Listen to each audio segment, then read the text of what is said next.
अस्सलामुअलैकुम everyone, welcome to our new series जिसका नाम है प्रोफाइल।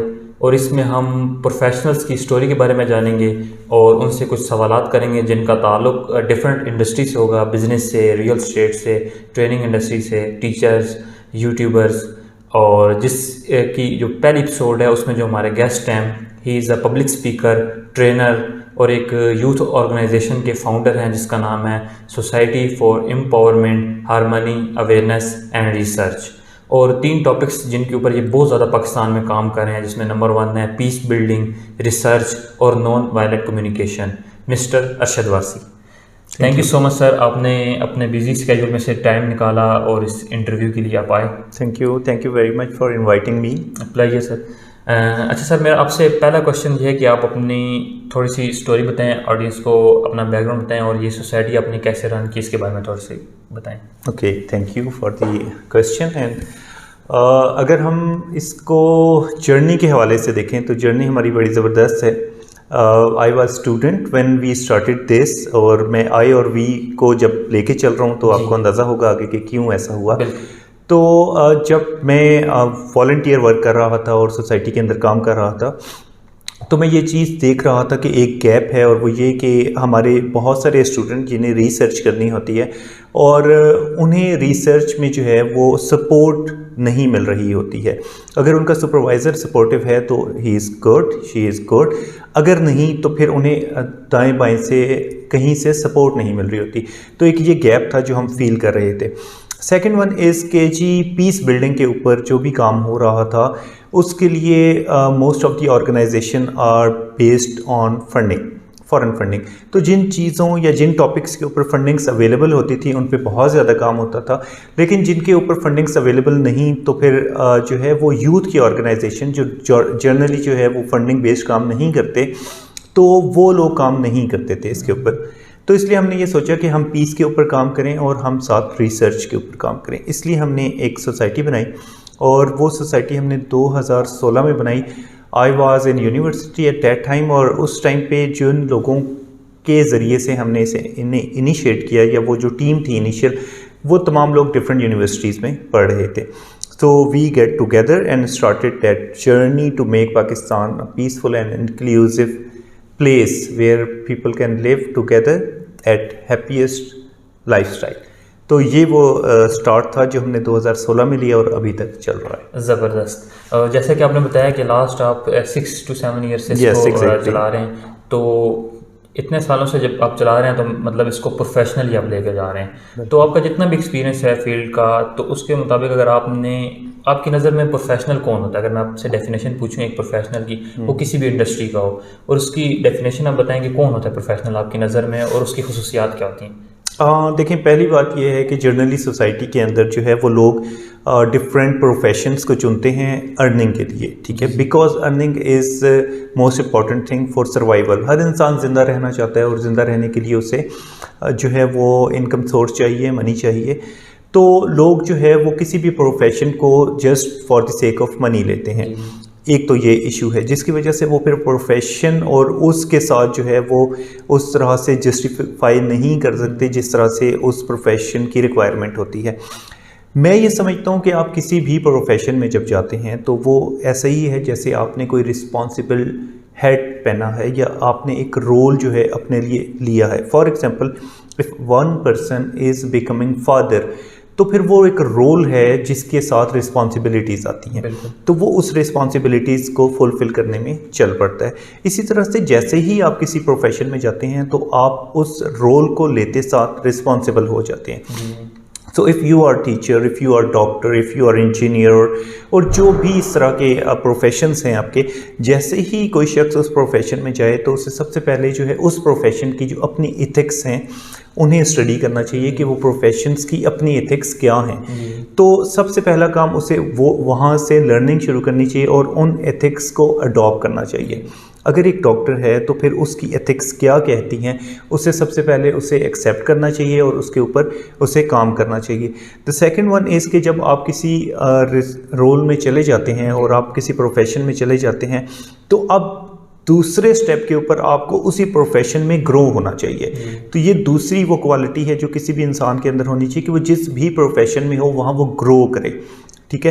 तो वो जैसे जैसे ग्रो करता है तो वैसे वैसे उसका प्रोफेशनल बिहेवियर जो है वो बेटर होता चला जाता है, और प्रोफेशन के नतीजे में जो लोगों को सपोर्ट मिलनी थी या उससे जो सर्विसेज मिलनी थी वो बेटर होती जाती हैं। तो आप बीइंग अ प्रोफेशनल जो है वो बेसिकली सोसाइटी को एक बेटर प्लेस टू लिव बना रहे होते हैं। तो मेरे ख्याल से प्रोफेशनल के अंदर ये दो खूबियाँ होनी चाहिए कि जब भी वो किसी रोल को अडॉप्ट करता है तो उसके साथ ही उसकी अपनी जो एथिक्स है, एथिक कोड है उस प्रोफेशन का, उसे अच्छी तरह से समझ ले और उसके मुताबिक बिहेव करे। और सेकेंडली ये कि वो अपने प्रोफेशन के अंदर ग्रो करे। ज़बरदस्त, बिल्कुल ज़बरदस्त। अच्छा, आपका ट्रेनिंग इंडस्ट्री से भी, पर्सनल डेवलपमेंट इंडस्ट्री से भी ताल्लुक़ है, तो थोड़ा सा उसके बारे में बताएं कि आप ट्रेनिंग में कैसे आए। ओके, सो जब हमने ये काम शुरू किया कि हमने देखा कि पीस बिल्डिंग के ऊपर काम करना है, रिसर्च के ऊपर काम करना है, तो फिर वहाँ पे डेफिनेट इस बात की ज़रूरत थी कि हम लोग, वो लोग जो कि सर्विसेज लेना चाहते हैं, उनको उन लोगों से सर्विसेज दिलवाएं जो कि सर्विसेज देना चाहते हैं। तो ऐसे में फिर मेरे माइंड में आया कि डेफिनेटली मुझे भी क्योंकि इन चीज़ों का नॉलेज अच्छा है, मेरा एक्सपीरियंस हो चुका है, तो मुझे भी सर्विसेज देने वालों में जाना चाहिए। So I started my journey from giving trainings, और उसके साथ साथ फिर मैंने लर्निंग स्टार्ट की कि ट्रेनिंग्स कैसे दी जाती हैं, एक ट्रेनर क्या होता है, उसका बिहेवियर क्या होता है, उसका एटीट्यूड क्या होता है, और जब वो इस प्रोफेशन में एक शख्स जाता है तो फिर उसे जो है किन चीज़ों के ऊपर फोकस करना चाहिए। सो आई स्टार्ट लर्निंग, और लर्निंग के साथ साथ प्रैक्टिकल एक्सपीरियंस जो है वो स्टार्ट किया, जिसके नतीजे में वक्त के साथ साथ ना सिर्फ मैं जो है वो डेवलपमेंट सेक्टर के अंदर काम करता रहा, बल्कि मैं उस डेवलपमेंट सेक्टर से बाहर जाके कॉर्पोरेट सेक्टर के अंदर भी काम करता रहा। लेकिन एक चीज़ बड़ी वाज़ेह और बहुत क्लियर थी, वो ये थी कि जब मैंने जो है वो ये सोचा कि मैंने ट्रेनिंग देनी है, तो साथ ही मैंने लर्निंग स्टार्ट कर दी। मैंने ये नहीं सोचा कि जी whatever I know I just teach people और tell people, I start learning कि जी मैंने किस तरह से लोगों को ट्रेन करना है, what is training. So this was the starting. इसी क्वेश्चन से हम आगे चलते हैं। अगर मैं आपसे पूछूं कि 3 टर्म्स हैं जो नॉर्मली ऑडियंस उसमें बड़े कंफ्यूज होती है, एक होता है motivational speaker, trainer and business coach, success coach. इन तीनों में अगर मैं आपसे डिफरेंस पूछूं तो कैसे आप इनको डिफरेंस करेंगे? ये तीनों डिफरेंट चीज़ें हैं या similar? Okay, so what I believe, ये तीनों चीज़ें डिफरेंट हैं, ठीक है। इन तीनों की डोमेन्स डिफरेंट हैं, इन तीनों के लिए आपका एटीट्यूड डिफरेंट होना चाहिए, ठीक है। अब ये कैसे है वो मैं आपको बताता हूँ। एक पब्लिक स्पीकर क्या करता है या एक मोटिवेशनल स्पीकर क्या करता है, ठीक है। मोटिव को मैं जब देखता हूँ तो मैं इस चीज़ से देखता हूँ कि मोटिव बेसिकली वो गोल है जो आप अचीव करना चाहते हैं। व्हाट इज़ योर मोटिव से मैं इसको तशबीह देता हूँ, और मैं ये देखता हूँ कि एक सोसाइटी के अंदर रहने वाले लोगों के डिफरेंट मोटिव्स होते हैं, और हर शख्स जो है वो बेसिकली अपने मोटिव्स को अचीव करने के लिए वर्कआउट कर रहा होता है। लेकिन मोस्ट ऑफ द टाइम ऐसा होता है कि आपका जो भी मोटिव होता है आप उसकी तरफ मूव ऑन नहीं कर रहे होते, और आपकी लाइफ के अंदर एक डिससेटिस्फेक्शन मौजूद होती है, क्योंकि आपने सेटिस्फेक्शन जोड़ी होती है उस मोटिव के साथ जो आप अचीव करना चाहते हैं। तो ऐसे लम्हे में आपको एक मोटिवेशनल स्पीकर की ज़रूरत होती है जो आपको याद दिला सके कि तुम्हारा मोटिव क्या है और उस मोटिव को अचीव करने के लिए तुम्हें क्या करना चाहिए। सेकेंड वन इज़ कि वो आपको एग्जाम्पल्स देता है बहुत सारे दुनिया के लोगों की, जिसमें वो आपको बताता है कि किस तरह लोगों के बड़े बड़े मोटिव्स जो हैं उन्होंने अचीव किए, उन्होंने क्या किया, उनके सर्कमस्टांसेस क्या थे, उनके ऑब्स्टिकल्स जो थे उन्होंने किस तरह ओवरकम किया, जिसके नतीजे में आपको ये फीलिंग्स आती हैं और ये थॉट्स आती हैं कि जी जो मेरा मोटिव है मैं भी अचीव कर सकता हूँ, और जो ऑब्स्टिकल्स आज मैं फेस कर रहा हूँ वो कुछ भी नहीं है उसके आगे। तो आप खुद एक प्लान बनाते हैं कि मैंने किस तरह उससे ओवरकम करना है। तो एक मोटिवेशनल स्पीकर या पब्लिक स्पीकर बुनियादी तौर पे आपको आपके गोल के साथ जोड़ रहा होता है, जिस चीज़ को आप भुलाए बैठे होते हैं उसके साथ जोड़ रहा होता है, या जो चीज़ आपको याद भी रहती है उसको अचीव करने के लिए आपके अंदर ज़्यादा अर्ज पैदा कर रहा होता है। जब आप में अर्ज पैदा हो जाती है और आप ये कहते हैं कि ओके ठीक है मैं ये हासिल करना चाहता हूँ, तो फिर आप सेकंड लेवल के ऊपर क्या होना चाहिए, ठीक है। अगर आप किसी ऑर्गेनाइजेशन में काम करते हैं तो फिर आपको ये करना चाहिए कि आपको ट्रेनिंग देनी चाहिए जो काम आप कर रहे हैं या जो गोल आप अचीव करना चाहते हैं उसको हासिल करने के लिए आपको जिन टूल्स की रिक्वायरमेंट होगी, जिन एटीट्यूड्स की रिक्वायरमेंट होगी, जिस बिहेवियर की रिक्वायरमेंट होगी, जिस नॉलेज की रिक्वायरमेंट होगी, ये वो तमाम चीज़ें हैं जो ट्रेनर आपको बताता है कि किस तरह उसे हासिल किया जा सकता है। अगर आपको जो tools, techniques and skills and knowledge की ज़रूरत है तो वो एक ट्रेनर आपको प्रोवाइड कर रहा है। लेकिन ट्रेनर आपको गाइड कर सकता है अगले दो और चीज़ों में, जिसके अंदर हम बिहेवियर की बात करते हैं या एटीट्यूड की बात करते हैं, उस पर मैं अभी मूव करता हूँ। लेकिन एक ट्रेनर आपको ट्रेन करता है कि आप जो काम करना चाहते हैं उसके लिए कौन से टूल्स अवेलेबल हैं, उनके लिए कौन सा नॉलेज अवेलेबल है और उनके लिए जो है कौन सी स्किल अवेलेबल है, और वो आपको हैंड ऑन एक्सपीरियंस देता है। आपसे वो काम करवा के आपको चेक करता है कि यस इट इज़ वर्किंग और नॉट, और अगर वो नहीं वर्क कर रहा तो कहाँ प्रॉब्लम आ रही है ताकि आप उसको एडजस्ट कर सकें। तो ये वो काम है जो एक ट्रेनर कर रहा होता है। अब हम जाते हैं एक सक्सेस कोच की तरफ, एक ऐसे शख्स की तरफ जो आपको एक ऐसे लेवल पे, जब आप अपना मोटिव भी डिफ़ाइन कर चुके हैं, उसके बाद आप जो है वो ट्रेनिंग्स भी ले चुके हैं, तो अब अगर आप अपने गोल तक नहीं पहुंच रहे होते या आपने जो गोल डिफ़ाइन किए हैं वो गोल आपको लग रहा होता है कि वो जो है उससे बड़े गोल आप रख सकते हैं या उसको थोड़ा सा चेंज किया जा सकता है, तो फिर आप एक ऐसे शख्स के साथ बैठते हैं जिसके साथ आप डिस्कशन के नतीजे में पहुंचते हैं उस पॉइंट पे कि क्या आपका गोल जो है वो सही है। अगर वो सही है तो फिर आपके एटीट्यूड और बिहेवियर में ऐसे कौन से इश्यूज़ हैं जिसकी वजह से आप अपने गोल तक नहीं पहुंच पा रहे, तो वो आपको बताता है कि आपको किस इन्वायरमेंटल सेटिंग की ज़रूरत है। इंसानी बिहेवियर बेस्ड करता है इन्वायरमेंट के ऊपर। अगर आपके इर्द गिर्द तमाम लोग सुबह उठ के फजर की नमाज़ पढ़ते हैं तो मोस्ट प्रॉबली आप भी पढ़ रहे होंगे। अगर आपके तमाम दोस्त शाम को हैंग आउट करते हैं, होटलिंग करते हैं, तो मोस्ट प्रॉबली आप भी कर रहे होंगे। और ये जुमला भी आपने सुना है कि अगर आप एक्चुअली अपने 5 से 6 दोस्तों का मजमुआ होते हैं, तो वो आपको ये बताता है कि आप जिस इन्वायरमेंट में रह रहे हैं उसमें कौन सी चीज़ें सपोर्टिव हैं और कौन सी चीज़ें ऐसी हैं जो आपको आपके गोल तक पहुंचने से रोक रही हैं। तो आपको इन्वायरमेंट में क्या सेटिंग करनी है। सेकेंडली वो आपको ये बताता है कि वो कौन से बिलीव्स हैं जो आज आपके माइंड में हैं जिसकी वजह से आप अपने गोल की तरफ नहीं जा पा रहे। For example, if you believe कि I can not speak with a large public, तो क्या आपका बिलीव आपको रोक रहा है अपने आइडिया को एक इंस्पायरिंग वे में लोगों तक पहुंचाने में? तो यानी मसला कहाँ पे है? क्या आपके बिलीव्स में यानी एटीट्यूड में, सोचने के अंदाज में मसला है, या आपके इन्वायरमेंट में मसला है, जो दोनों एक्चुअली आपको रोक। तो एक सक्सेस कोच बेसिकली एनालिसिस करता है आपके इंटरनल यानी कि आपके एटीट्यूड, आपके थॉट्स को और आपके एक्सटर्नल इन्वायरमेंट को, जिसमें वो आपको बताता है कि भाई ये वो चीज़ें हैं जो आपको जो आपको बज़ाहिर नज़र नहीं आ रही होती। तो ये 3 डिफ्रेंशिएशन है कि एक मोटिवेशनल स्पीकर जो है आपको बताता है कि आपका मोटिव जो है वो क्या होना चाहिए और उस तक कैसे पहुंचा जा सकता है, कैसे दीगर लोग पहुंचे। एक ट्रेनर आपको उन टूल्स, टेक्निक, स्किल्स से आगाही देता है जो आपको उससे हासिल करने के लिए चाहिए होती है। एक सक्सेस कोच आपको जो है वो उस एनवायरमेंटल सेटिंग्स यानी बिहेवियर्स के बारे में बताता है और उस सोच के बारे में बताता है, उस एटीट्यूड के बारे में बताता है जो करंटली उस तक पहुंचने में आपकी राह में रुकावट है। बहुत ज़बरदस्त, आपने काफ़ी डिटेल से बताया क्योंकि ऑडियंस में मैक्सिमम लोग ये ट्रेनर और बिजनेस कोच को भी मोटिवेशनल स्पीकर ही कह रहे हैं, तो डिफरेंस काफ़ी क्लियर हो जाएगा इस चीज़ से। मेरा नेक्स्ट क्वेश्चन आपसे ये है कि आपकी इंडस्ट्री में अगर कोई प्रोफेशनली आना चाहता है तो उसको क्या क्या चीज़ें रिक्वायर्ड है? हमारी इंडस्ट्री बुनियादी तौर पे जो है वो डेवलपमेंट इंडस्ट्री कहलाती है। डेवलपमेंट इंडस्ट्री का मतलब ये है कि वो ह्यूमन डेवलपमेंट से जो है वो बिलोंग करती है और उसका सारा फोकस ह्यूमन डेवलपमेंट के ऊपर होता है। उसमें आप यूनाइटेड नेशन का रोल देखें, उसमें आप SDGs का रोल देखें, या आप लोकली डेवलप जो हमारा प्लानिंग कमीशन है उसका रोल देखें।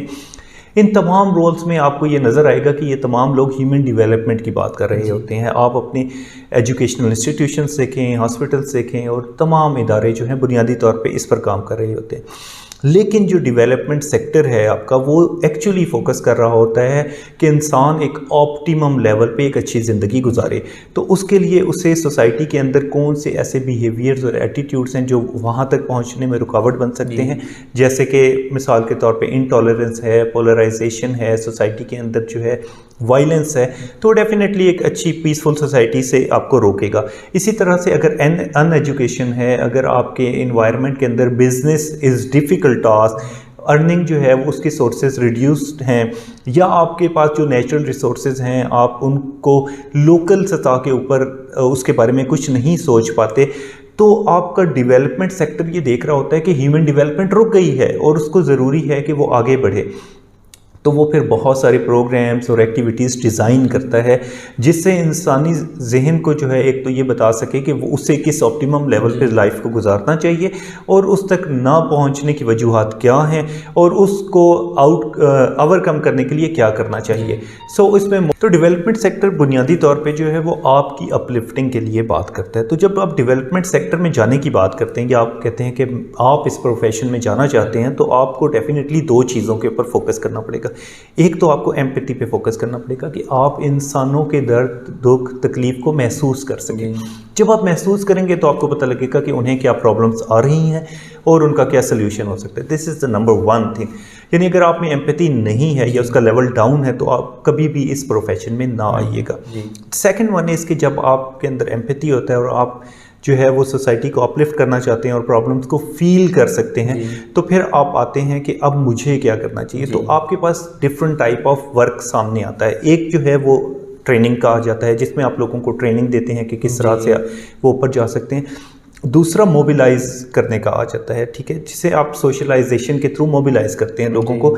यानी आपके अंदर अगर आपको आउटवर्ड होना चाहिए, ठीक है, तो उससे क्या होता है कि आप कम्युनिटी में रह सकते हैं, दूसरी कम्युनिटीज़ में जा सकते हैं, उन्हें मोबिलाइज़ कर सकते हैं अपने ही मसाइल को हल करने के हवाले से। तीसरी चीज़ लॉबिंग आ जाती है, या ये बड़ी इंपॉर्टेंट होती है कि आपकी किसी सोसाइटी के पार्ट के अंदर कहीं प्रॉब्लम आ रही होती है तो उस प्रॉब्लम को डेफिनेटली पॉलिसी मेकर्स तक पहुँचाना, उन पर लॉबिंग करनी, ठीक है, या ओवरऑल जनरली सोसाइटी को ये बावर कराना कि ये प्रॉब्लम एक इम्पॉर्टेंट प्रॉब्लम है जिसे सॉल्व होना चाहिए और उसके लिए कुछ पॉलिसीज़ बननी चाहिए, लॉस बनने चाहिए।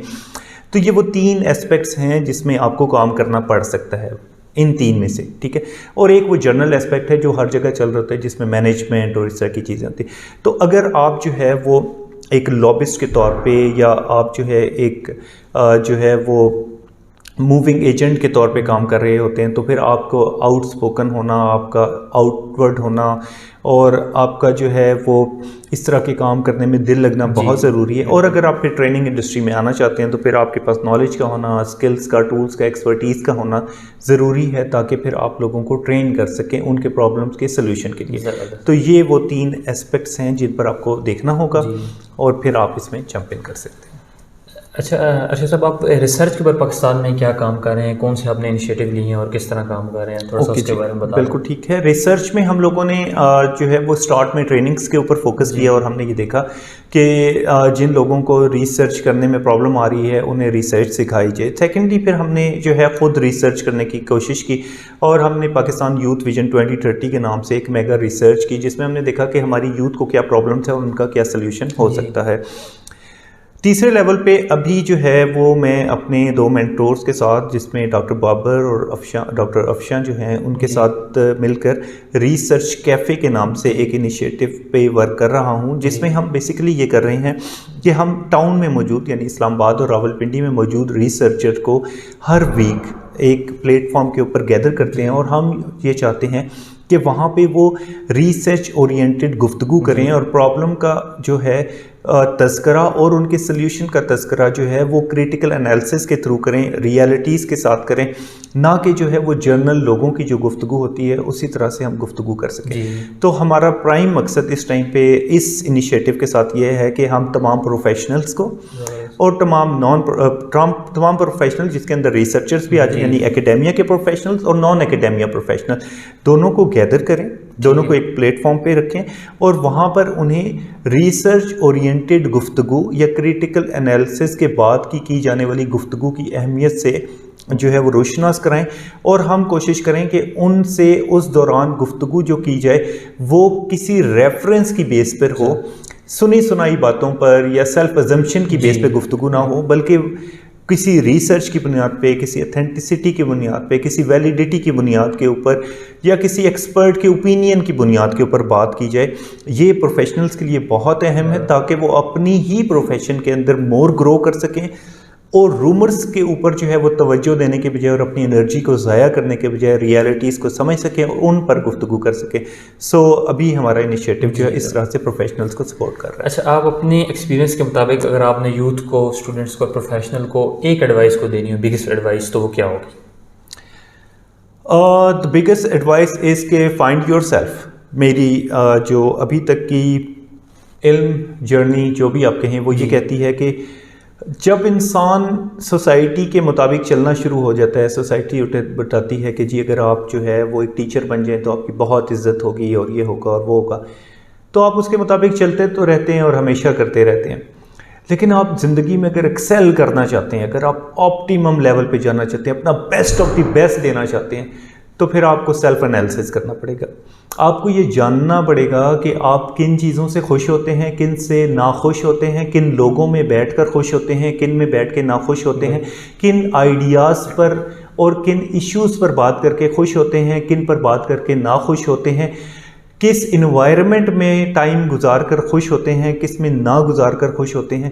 तो जब आप इस एनालिसिस के बाद इस नतीजे पे पहुंचेंगे कि ओके मुझे पता लग रहा है कि मेरी खुशी कहाँ पर है, तो फिर आप ये देखने की कोशिश करते हैं कि आपका कॉग्निटिव, आपका फिज़िकल और आपका जो इमोशनल, इन 3 एरियाज़ में ग्रोथ कहाँ पर है, यानी कि कौन सी ऐसी चीज़ें हैं जो आपको फिज़िकली स्ट्रांग बनाती हैं, कौन सी ऐसी चीज़ें हैं जो आपको इमोशनली काम, स्टेबल, हैप्पी बनाती हैं, और कौन सी ऐसी चीज़ें जो आपको आपको मेंटली, कॉग्निटिवली जो है वो स्ट्रांग बनाती है, न्यू फैक्ट्स, फिगर्स और इस तरह की चीज़ें आप में इम्बेड करती है जो कि आपको प्रॉब्लम्स के सल्यूशंस की तरफ लेके जाने में हेल्प कर रही होती है। तो जब आप इन 3 एरियाज़ को आइडेंटिफाई कर लेते हैं और तो फिर आपको खुद पता लग जाता है कि अब आपका प्रोफेशन क्या होना चाहिए, अब आपका पैशन क्या होना चाहिए, अब आपकी लाइफ का गोल क्या होना चाहिए। तो जब आप उसकी तरफ चलना शुरू करते हैं तो आप best of the best, your optimum best जो है वो प्रोवाइड करते हैं। तो अगर आप ज़िंदगी में ऐसा करना चाहते हैं तो सेल्फ एनालिसिस करें, और अगर आप ऐसा नहीं करना चाहते तो फिर भी कोई बात नहीं है, don't hard with your life. तो ठीक है, सोसाइटी से एस्पेक्ट उठाएं जो आपको अच्छा लगता है, जिस पे सोसाइटी आपको रिगार्ड करती है, रिस्पेक्ट देती है, आपको अप्रिशिएट करती है, और उस पर वर्क करें और हैप्पी लाइफ गुजारें। तो मैं जो है happy life is the most fundamental thing. ज़बरदस्त, बहुत अच्छा लगा आपसे कन्वर्सेशन करके। थैंक यू सो मच कि आपने एक टाइम निकाला। तो पर्सनली मैंने तो बहुत कुछ सीखा और उम्मीद करता हूँ कि व्यूअर्स को भी बहुत कुछ इससे सीखने का मिलेगा। तो मिलते हैं इंशाल्लाह नेक्स्ट एपिसोड में, तब तक के लिए अल्लाह हाफिज़।